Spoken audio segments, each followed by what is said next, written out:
Well, when you think of your cellular body and its ability to continue to regenerate, then it's not so hard to imagine that your body is regenerating. So let's say that there's something about your body that is diminished cellularly or unhealthy cellularly or even missing cellularly. And yet, when you think about your beginning, have you ever seen the beginning of a human in a petri dish? It's quite a little smear. And yet in there are organs and all tissues, and it's all in there. Isn't that interesting?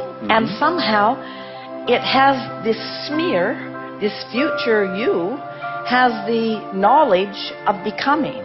And so you have to know that you have a brilliant cellular body. But you did it when you were general. In other words, you weren't worried about anything when you were that little smear. You were guided from broader perspective. The cells of your body were getting all of their input from source energy. So we really want you to hear us when we say, it isn't what you need to learn to do. It's what you want to stop doing. In other words, we've said if you stop doing that thing you do is resistant, then the cells of your body can find another way. While your doctors and scientists have examined the human anatomy, they are not thinking about all of the other paths of functionality that are potentially already there. In other words, in the same way that this ship has redundancies, if something doesn't work, they've got a redundancy that will cover it, and if that doesn't work, there's another redundancy that will cover it.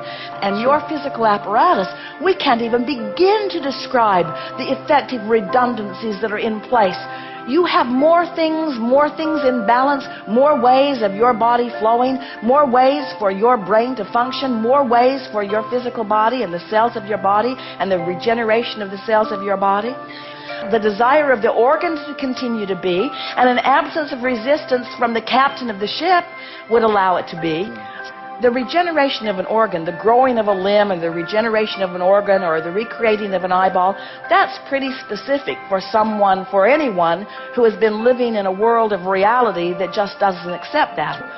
Why don't you just say, I want things to work out for me. I'd like my body to function as well as it can. I like the idea that I'm a regenerating mechanism. I like knowing that the cells of my body are really intelligent. I love knowing that well-being is the order of my body. I like knowing that I'm tended to by source energy. I like remembering that there are so many things happening in my body that I can't even begin to describe, that no doctor can describe. There's so much happening that is of a high intellectual and God-forced nature. I intended to in so many ways. It is not difficult for me to accept that more wonderful things can happen to me.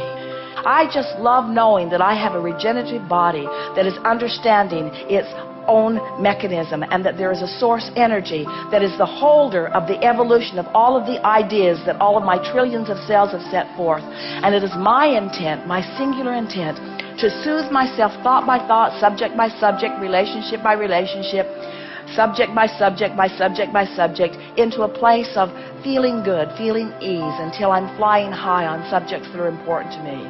And I believe that by my deliberate generation of joyful thought, that I don't need to have the knowledge of what my cells will do, that in my joyful thought, that's the indication that I need, that I am allowing the cells of my body to be as brilliant as they be, and the source within me to be as knowing as it is. And the combination of all that I am, both physical and non-physical, will result in something wonderful for me.